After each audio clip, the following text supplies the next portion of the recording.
Top of the morning to you, and welcome to Sunday Forum.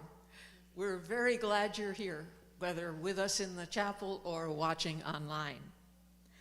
Just a couple of announcements before we begin. I'd like to introduce a new member of the tech team.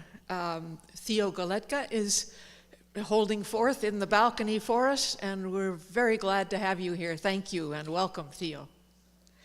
And please, if you ask a question, would you use the mics which will be passed around so people watching at home can hear the question. This morning, we're blessed to have with us two of Plymouth's hardworking board and committee chairmen. They're going to talk about the Easter offering and its place in this year's Lenten theme of care and renewal.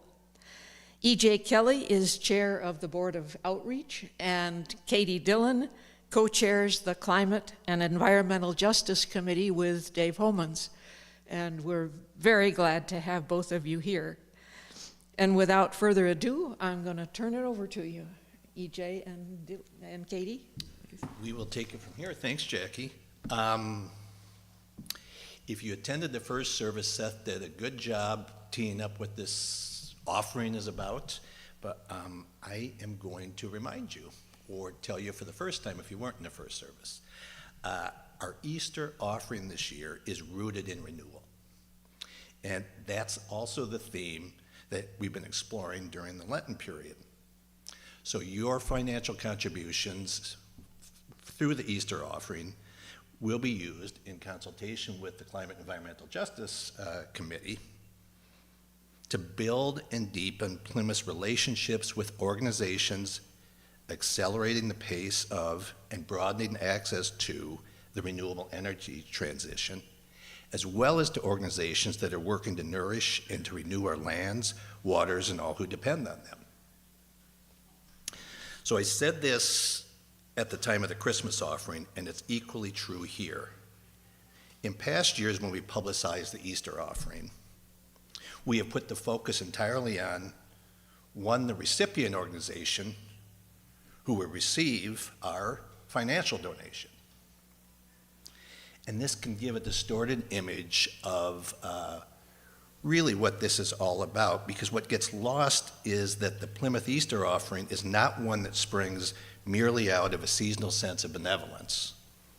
Instead, it's the culmination and reflection of the year-round work that Plymouth and its members do in relationship. And Beth had us all say relationship this morning, but that's fundamental both within the church and outside the church is relationship. So we're looking at being in relationship with the organizations we share our abundance with, and that means we may also share our building, our time, and our talent with these organizations. So keep that in mind when we talk this morning. It's all about relationship, as Beth loves to say, and I love to say that as well. So let's start our show. Yeah. So there was already a question. Actually, I'm going to pop back up the original art. There was already a question from one of the audience members of who is this art by? So there's a local artist who's named Ricardo Levins Morales. We're going to hear a clip from him a little later from a talk he did at United Theological Seminary on hope. But this is a piece of artwork that I personally love, find inspiring. I have it in my office right above my desk so I can look at it when I need a little pick-me-up. But it really shows, it's meant to depict kind of some of the ways that we have an extractive world, and then ways that we could have more of a renewing and hopeful world. And then at the bottom, there's a line, another world is possible. His partner is Aurora Levins Morales, and she's a poet. So we wanted to open with an excerpt from one of her poems, Vahavta. When you inhale and when you exhale, breathe the possibility of another world into the 37.2 trillion cells of your body until it shines with hope. Then imagine more. And I want to, so Katie was very intentional in choosing, I didn't know you could do this, but the PowerPoint slides here, I just kind of used the plain vanilla ones because I don't know that you can go online. And so she chose spring oriented slides and very green. And I wore green this morning, and it is St. Patrick's Day, but it's part of that renewal theme. And it's a way, I think we often think of renewal, which is terrific, is that the earth renews itself seasonally every year. And it's a process that's in nature, and that's ties into a lot about what we're talking about today with climate and environmental justice. But there's another way. I've just started to look at renewal in the last couple of years, and I think it fits today, and it fits particularly with our outreach efforts. And I see this theme that runs from the Last Supper through Easter to Pentecost.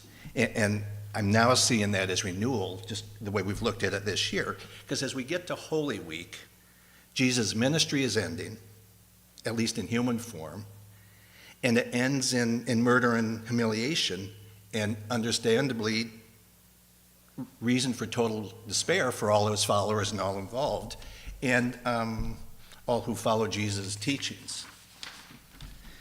But the seeds of renewal are sown at the Last Supper. Jesus tries to convey to the apostles that they will carry his teachings and his way forward. And the message doesn't sink in then. We kind of look at them as kind of hapless apostles. It could almost be represented in a Monty Python skit. I think maybe they were. But it doesn't sink in at that time. But in the period after Easter and culminating in Pentecost, Jesus' followers not only come to understand the message, but actually become the bearers of that message. And so what I see in the story, and we're going to bring forward this morning, and you see them there on the screen, are the themes of hope, connectedness and community, and action. And looking at the story, Jesus' followers could have succumbed to despair, but right away on Easter morning began to feel reasons to hope. And they experienced this hope. Beth talked about community this morning a lot, but they experienced this hope in community and connectedness, and that actually amplified their hope the more they were together and sharing it with each other. So here's this connection of community and hope. And then in the end, and this is the Pentecost story, which we don't focus on mostly, I think, it's May, church school's over, and we're off to our outdoors, which is good. But the Pentecost story is ultimately the followers of Jesus realize this is our job to carry this forward. And to me, that's renewal. There's death, Jesus dies, it seems like the message is gone, and then ultimately, it's all being carried forward by a new generation that didn't even know this was their job earlier on. So to me, that's absolutely a renewal. And we want to kind of dive into a little bit more how renewal involves hope, connectedness and community, and ultimately action. It's not just a feeling. So Yeah, sure. we're going to get more into the guy who drew the picture there. So we'll hear, like I said, a clip from Ricardo Levins Morales, and this was a talk that he had done at United Theological Seminary called The Praxis of Hope. It's going to be a little loud, so just be prepared. About hope and what it is and what it isn't. I want to address hope as an action, a discipline, and a relationship. And that's something I want to emphasize, especially in this narcissistic, individualist society, that hope is an action, not a feeling. Right? Feeling hopeful is not hope, any more than feeling powerful is power. Right? We find ways to feel powerful even when we're kidding ourselves. You know, and we find ways to feel hopeful. We can self-medicate with chemicals, or with distraction, or with binging on pasta, or creating idealized versions of ourselves for Instagram. But the feeling isn't the real thing. Right? And feeling hopeful, feeling hope, feeling powerful are important. And if we have time in the Q&A, we can talk about some of the strategies that I use.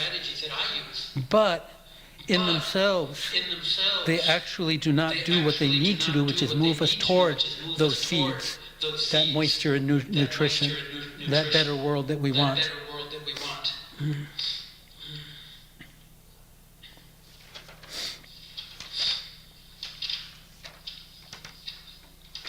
Because whether, so the feelings are important only if they're part of something bigger, of a larger process.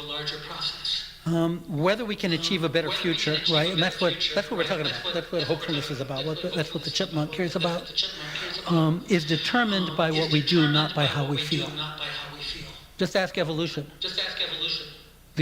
All the species that still exist are not still alive on the earth because of how they felt, but because of what they did, the actions they took in relation to what was around them.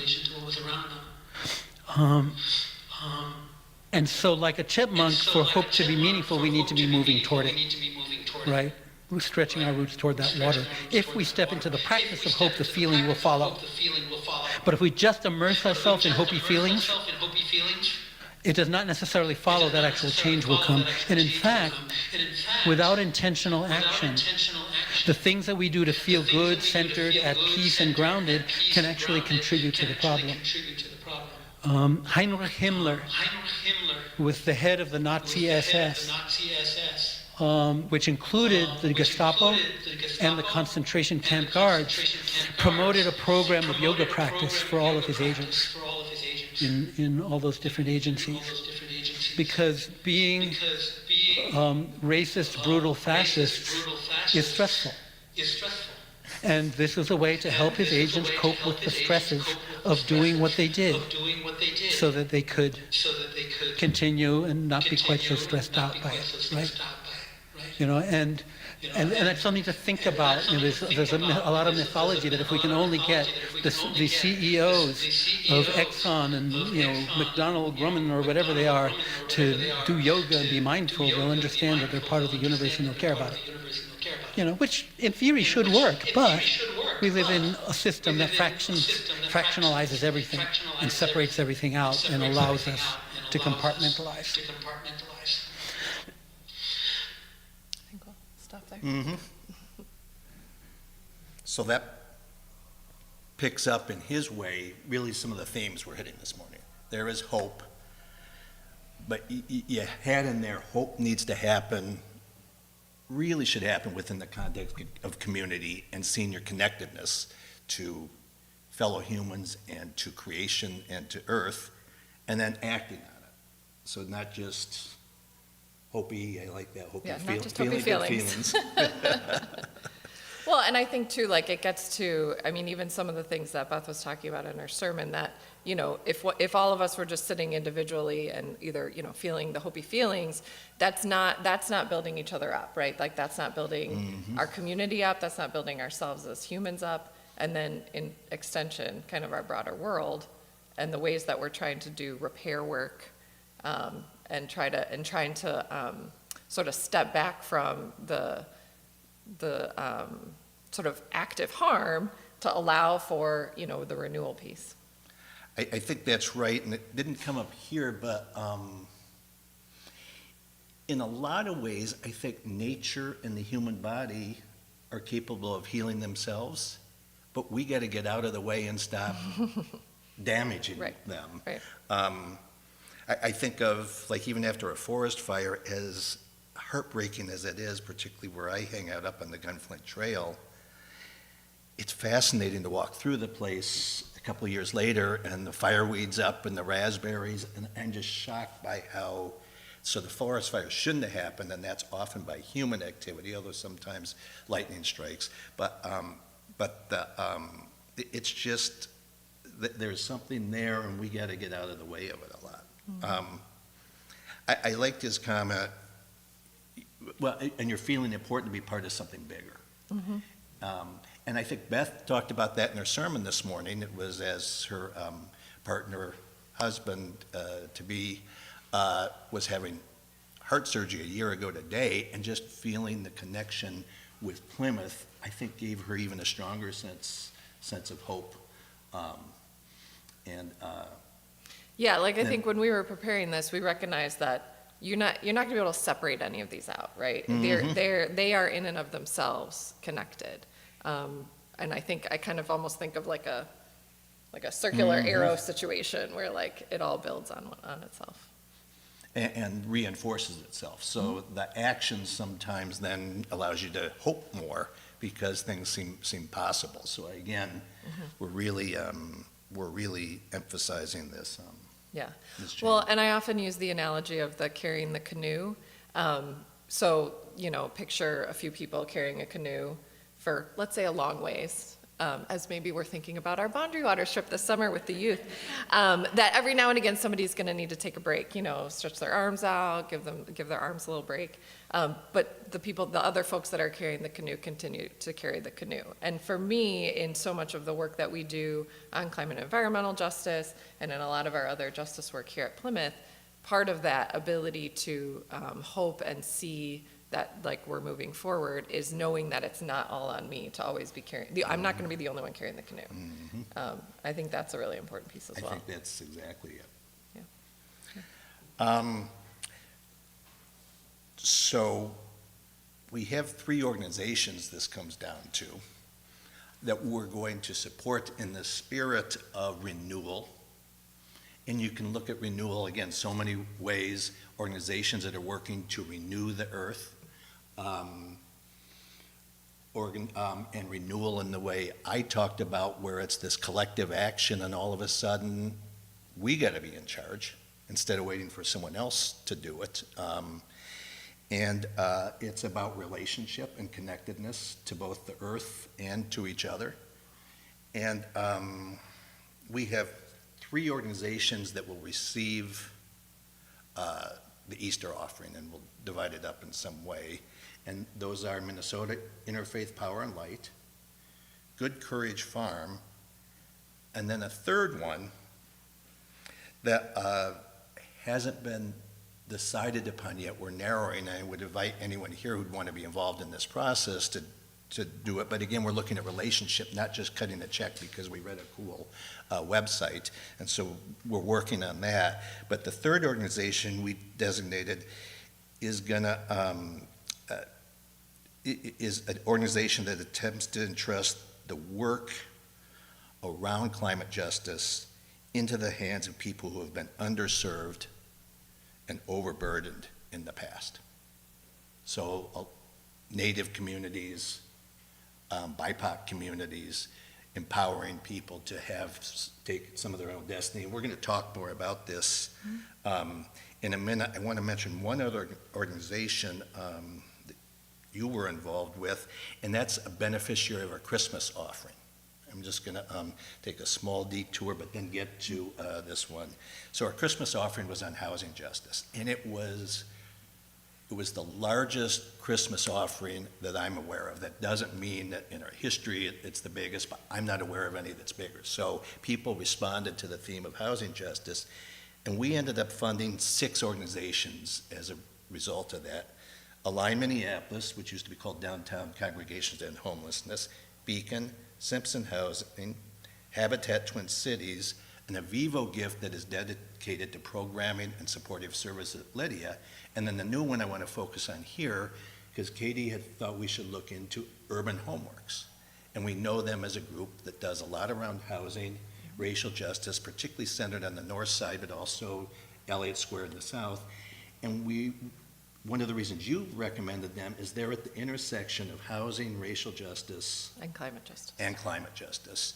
And they are building affordable and deeply affordable solar certified passive homes more and more to give people that at all walks of life, not just people like us who go to Plymouth, to be part of the climate justice movement. And we have been invited on a tour of one on April 4th at 11 a.m. So if anyone wants to accompany us, please email, we'll give you our contacts, Katie and me at the end. So it's interesting how our Christmas offering on housing is also getting us into climate action. And it's something we look at is intersection here, is groups, because justice, it's hard to compartmentalize everything. And when we talk about climate justice and environmental justice, we also need to make sure it's done in an equitable way, I think. And I know you're really a powerful voice on that. Yeah, thanks. Well, should we move into? Yes, why don't you yeah. talk about Minnesota Interfaith Yeah, Power well, Line, because and- that's an okay segue. Yeah, it's a great segue. So Minnesota Interfaith Power and Light, they are also doing an incredible amount of work in kind of that intersection of racial justice and environmental justice. So they're an organization that does a lot of different types of work. They do work on policy, and one of their big focuses on policy that gets to the racial justice piece is that they're actually focused primarily on understanding how to support communities that are bearing the largest weight of some of the impacts of climate change. And so looking at ways to invest in those communities so that they will become more resilient, even though they have been overburdened by the effects of climate change. So that's really a big part of their policy work. They also do a lot of work in kind of what I think of as that building hope and building community space. They do community sings, they do different events with that bring people together in song, which I think can be very healing in and of itself with the body, but also really inspiring. And in fact, coincidentally, the youth choir sang at the first service. For those of you who are here for that song, "Take a Breath," that was written by Serena Partridge, who is on staff at MNIPL and does the leading of their community sings. She's joined us for a Wednesday night here in Jones Commons and led our group, including our intergenerational Wednesday nighters in song. And so just again, kind of providing that heart piece. That continues to lift us up and helps our children be lifted up and inspired. And I want to say relationship, that's an example of not just cutting a check, Right. but we're in relationship with each other and growing in relationship. Keep Absolutely, going. yeah, Yes. no, absolutely. They also, they provide toolkits for congregations that congregations can use in some of this work within their own, so like if a congregation had a climate and environmental justice group, they could use that toolkit to be engaging with their congregation members. So really their overall goal is to work in partnership with congregations, inspire people of faith and conscience to really take bold actions on climate change. And they are, I don't actually recall, their offices used to be just a couple blocks away. I don't know if they're still there, but they've done a lot of work over the years just building up their relationships with all the congregations here locally. They've done youth work. So they're a really strong, solid voice in the community. And I think that as we continue to, invest with our Easter offering, it will just help us to continue to maintain and grow those relationships. And just as an aside, Katie leads Align Minneapolis, which used to be downtown congregations, then homelessness, and I see at least some parallels, at least in the organization, how you are Yeah, a the community. structure, the structure. Both varies. faith-based. Right, and looking organization. at those multiple prongs. I mean, that's Yes. it, right? I think there's just so much value in being able to do both, policy work as well as community building work, as well as the hope work, the relationship work. Yeah, so you and MNIPL are absolutely hope, relationship, community, and action. Yeah. So Good Courage Farm, this would be the first time we'd fund them. And they came to us this summer through Rachel Walker. Maybe a lot of us know Rachel Walker. She sings in the choir, has been on boards. Her husband's on Board of Finance right now. And she is an engineer and specializes in works in the clean energy area. And she went to graduate school with one of the owners of Good Courage Farm. And that's how we heard about him. And Good Courage Farm, I'll tell you the story, but a number of us went out there last summer to visit them. They're a regenerative farm, mostly fruit. And the regenerative means, and they practice an agrarian ministry. And Beth quoted Wendell Berry this morning, but he's associated a lot with the term an agrarian rather than an agriculturalist. But the agrarian is someone that tries to live in harmony with nature and sees that they are part of an ecosystem, and that's really what they're about, is taking care of the soil so that it is generative in itself. So they have their chickens, instead of going out and buying chicken poop, to put on the land, they place the chickens exactly where they want the poop to be, and same with ducks and other animals, and the chickens eat some of the weeds, and so they're pretty much using nature to have the farm thrive, and that's regenerative work. But what they also do, so they're letting the earth kind of renew itself by helping the earth out and getting out of the way, but they ask people to come out and do some light work on the farm, and then as part of that, we eat, and then back to singing. We sing in the silo, and Rachel, who is an authority since she's in the Plymouth choir, had written to us before we came out, a number of us from Plymouth, that the silo's acoustics are amazing. And they are, there's no roof on it, and so the shadow's thrown, and there's just something moving about working together on the farm, and it's kind of that old work and prayer going together, and then taking a pause and singing. So in the summer, they have pie and prayer nights. They are a progressive spot out in Hutchinson, and so that in itself allows for some renewal because they provide a safe space for the LGBTQ community out west and some of the ministers who get burnt out doing some of the work in areas where it's a little less, they face more headwinds than we do. And they are starting to hold retreats out there, another form of renewal, where it's you go and work and you eat and you sing and you pray and you sleep and you have your own. And they did a forum. Carrie was wonderful. It's just infectious. So if you could go back and look at the forum on January 21st, you'll see Carrie Meyer talk, who's an ordained minister, used to be at St. Gregory of Nyssa in San Francisco.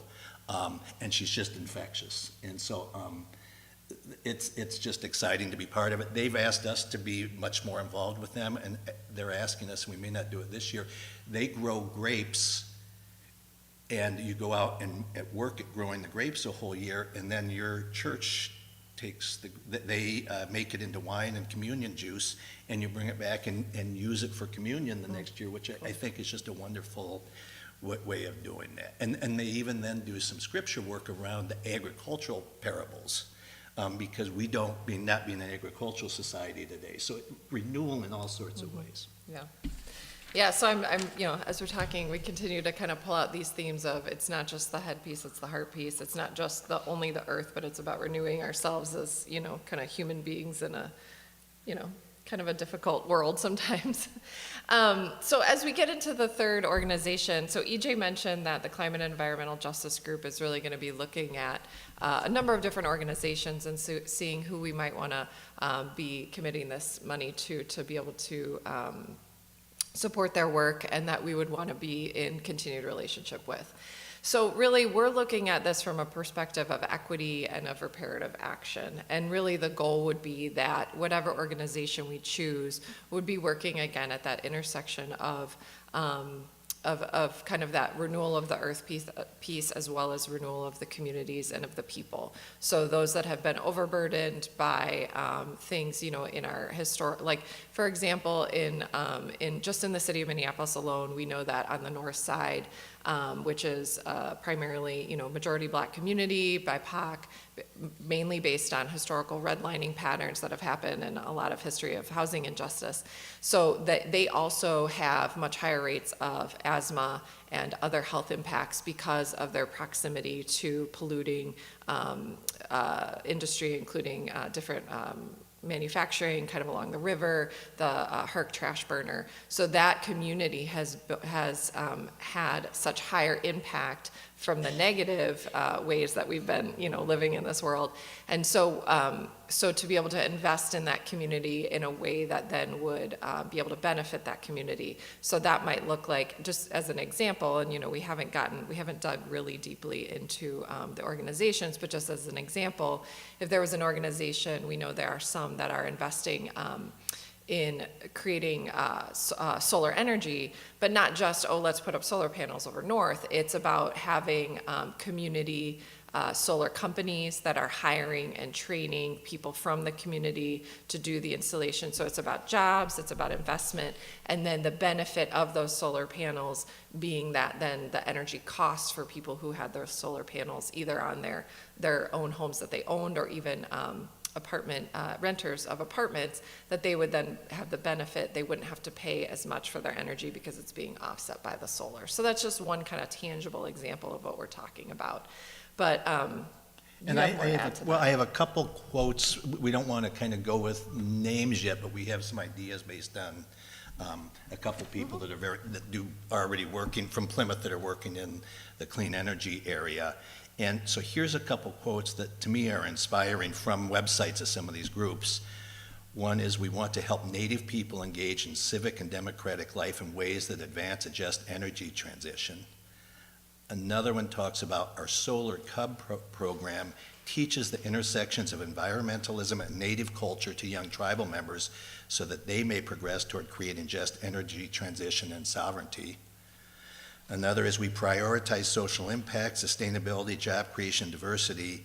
We incorporate environmental and social justice practices into our day-to-day operations, utilizing social impact bonds to make a difference in the communities we serve.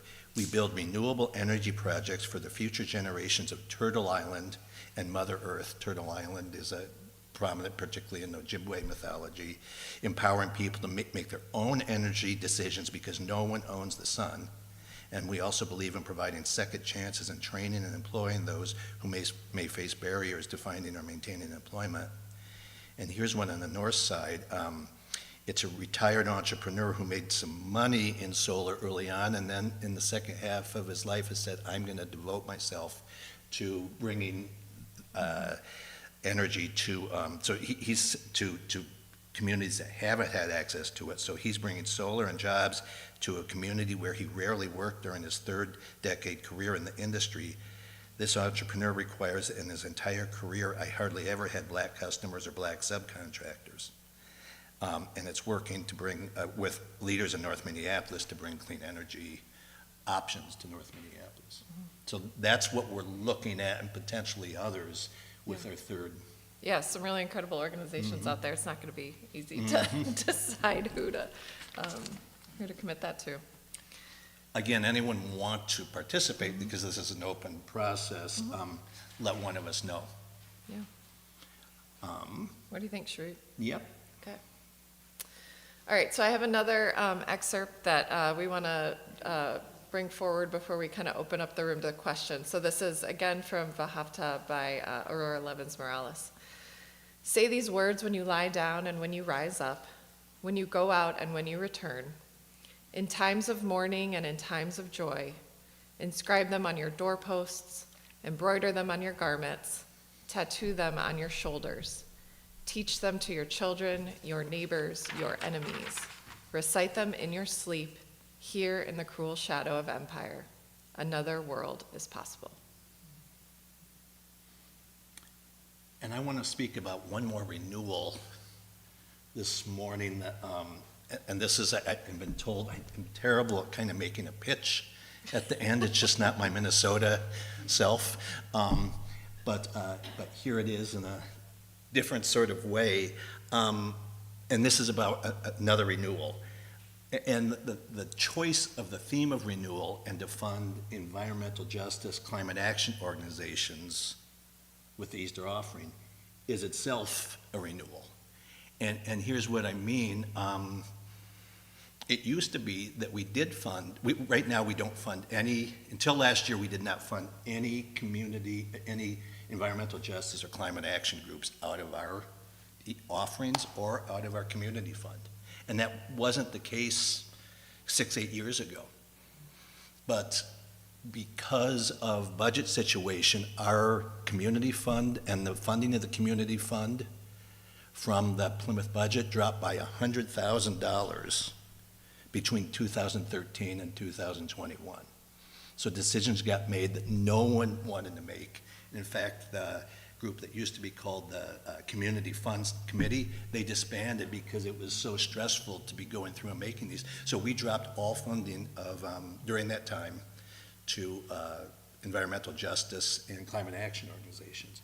So we're saying we need to reverse all of that, and we need to be very involved in this again, because funding brings relationship, and relationships grow when we can contribute in a lot of ways.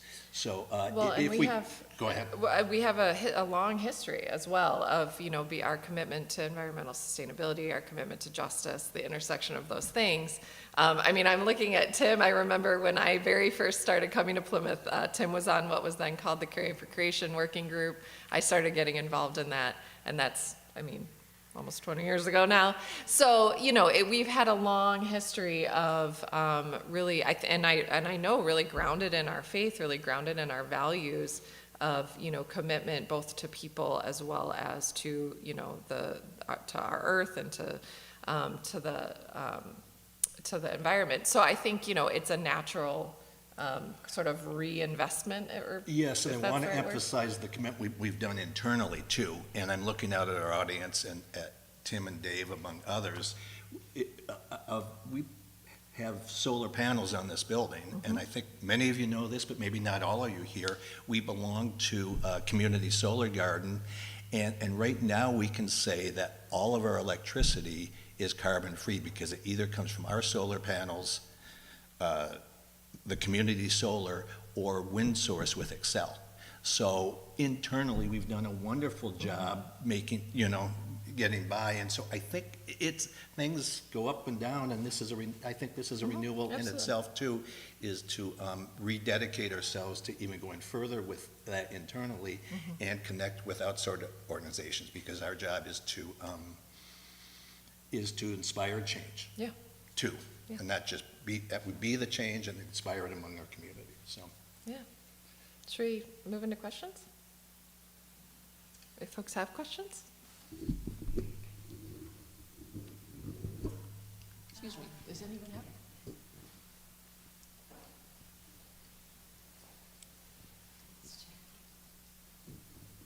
Is it on? Yes. A couple of years, I don't really remember how many years ago, we started a fund that makes my living, I don't even remember how to, Green Fund. Is that still up and running? Can I still contribute to that? Yeah, absolutely. Yeah, so the Green Fund is a fund that was created by some folks at Plymouth and some folks contributed to. And the goal is to use that fund to essentially work towards, I guess the framing is offsetting our own carbon, essentially, but kind of in a broader sense, be moving towards being, essentially using like the fund to further Yeah. environmental justice, climate friendly work at Plymouth. Yep. In particular. Yeah, and so we have initially that fund, we were really trying hard to work on further investment in community solar. However, there's been a lot of roadblocks that have gone up in the state of Minnesota around community solar. So we have not had success in getting further into community solar. So as Climate and Environmental Justice Committee, we are working on, even currently, how can we use some of those funds to invest in the decarbonization of our building, so that we're actually working to offset any of the carbon, I think it's 400 metric ton, what is it, 400 metric tons of CO2 per year, is that the figure? A lot of carbon that we create in our building. Even with being electrically, or electrical use is carbon-free, we're still producing. Yes. A lot. So yes, the answer is yes and yes. The fund still exists. You can still invest in it. And we are working on ways that we can use that money to reach the goals. And and the CEJ meeting is at noon today, which I know you'll pitch again, but right now we are working with a consultant, because the Leadership Council at Plymouth in October of 2022 voted in favor of moving Plymouth to decarbonize its heating usage and authorized the funding of a study to do so. And it's taken a while to find the right person who can help us create a roadmap. I think that was Tim Fremo's term, but a roadmap to how we do this. So it's not like engineering drawings yet, but like what are the options, what are the costs? And I think we found that person who is a Plymouth person has done a similar study for Mayflower Church, and we're looking at formalizing a relationship with him in the next 2 weeks and using some Green Fund dollars. Both CEJ and Outreach have voted to do that, to employ him, because he's been giving us all his time for free right now. A practical answer to your question also is to give to the Green Fund. If that's something anybody would like to do, you just note that on any way that you give to Plymouth, or if you give online, the drop-down menu, for whatever reason the Green Fund has dropped off of it, I will help it find its way back on. And so within a week, you can then do it that way and designate it to the Green Fund. Thanks. Tim or Dave, do you have any comments to add to that, because you've been primary drivers of this?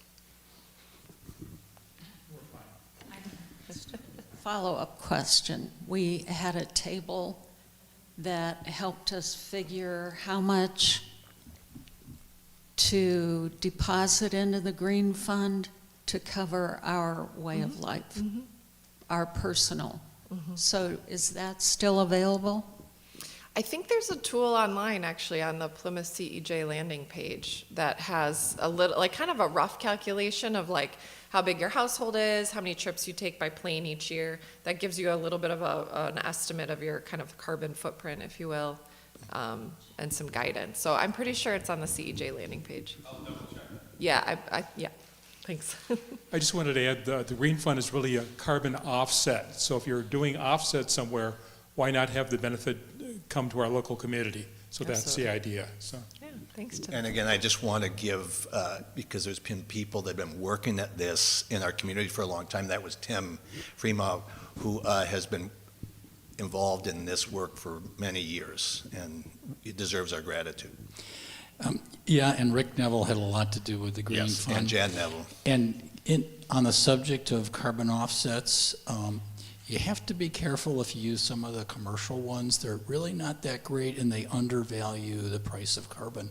So this one, we kind of are well involved with in trying to put an honest price on the carbon. Which also means the Green Fund donation is bigger. Yeah, that's true. And the calculator is on the website, on the Climate Environmental Justice page. Thanks, Seth. Other questions?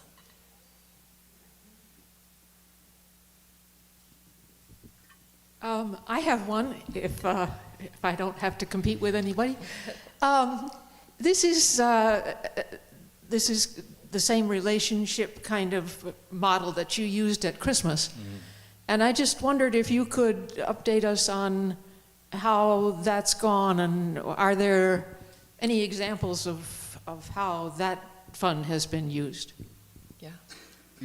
Yeah, yes, and the Christmas fund offering was dedicated to housing justice, and we talked a lot about what justice meant. Kate Tabor and Karen Barstead were here, and with that offering, I think I said it earlier, we raised almost $67,000, which is the most that I'm aware of that we've ever raised through a Christmas offering. And that funding went to Align Minneapolis, which is downtown congregations to end homelessness formerly, Beacon, Simpson Housing, Habitat Twin Cities. We all have deep relationships with all these groups. And then Avivo, which runs the supportive services at Lydia. So Lydia is bricks and mortar, but what really is a special sauce in places like Lydia or Nicollet Square are the case managers and social workers who work there. So we help fund Avivo's case managers specifically at Lydia, so they can do programming, whether it's bingo or community events. That was part of our Christmas offering. And the new one is Urban Homeworks, which I mentioned earlier, who is right at the intersection of racial justice, housing, and environmental justice. And they're about building community as much as they are houses or all. So Yeah, so they consider themselves like a community investment organization, and a community building organization. And so as an example of one of the ways that we're now starting, because we chose them as a new recipient of the as part of the Christmas offering. So they, one of their staff people came to our Housing Justice Committee to help to share about the work that they do. So the Housing Justice Committee could start to, kind of understand what are the ways that they're here in community doing this work. And we started talking about what are the ways that we can then connect our own Plymouth members to that work. They don't do as many community builds the way that Habitat does and the way that they used to do, because their newer builds are so technologically intensive, but they're so specific to this, environmental passive type of build that they can't have as many of their community builds as they used to be able to have.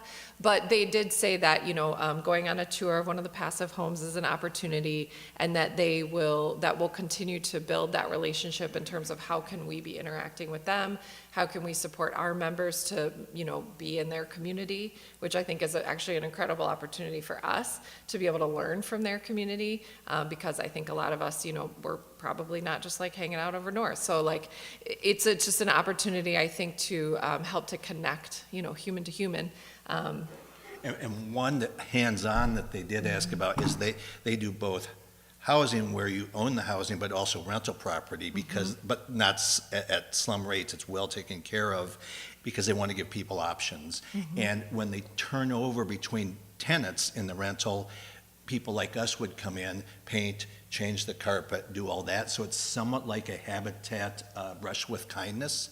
And so we've talked specifically about being able to do that, and then that lowers their costs because they're not paying that amount. And of course, there's really no issue about the security deposit going back. The games landlords sometimes play because it's going to be cleaned up nicely. So without driving up the landlord's costs. So there's going to be more to hear about urban homework. So because we had such a big offering at Christmas time, we're able to start a new relationship, and that will now allow us personally to be in relationship on some urban homework stuff. Yeah, and they do some incredible trainings as well around equity and that intersectionality. So I look forward to really growing that relationship. Yeah. And hopefully in the next year, this third organization will be a forum presenter at some point that we talked about, and someone, again, we're in relationship with. I've been back to Beth having to say this morning, I think twice, it's all about relationships. So she'll probably do that in second service too. So Great. And talking about relationship, we're not going to be popular with the 11 o'clock service if we keep everybody here too. Please join us again next week when we're going to try an experiment with our wonderful technology. And we're going to hear virtually from Jane Bulnes-Fowles, whose career has given her a great vantage point from which to see the role of sustainable and impact investing and how it's changing. She's currently in sustainable investing with JP Morgan Chase, and previously has been the Chief Operating Officer of USSIF, the Professional Association for Sustainable Investing in the U.S. We'll be able to engage with her by means of the large screen TV here and be able to engage in questions virtually. And again, thank you so much to EJ and Katie. And again, email Katie if you want to be added to the CEJ mailing list, and there's a meeting at noon. Yep, So the maybe fireside room. In the fireside room. Yeah, we'll see you Great. there. Thanks, Thanks again, and have a wonderful St. Patrick's Day.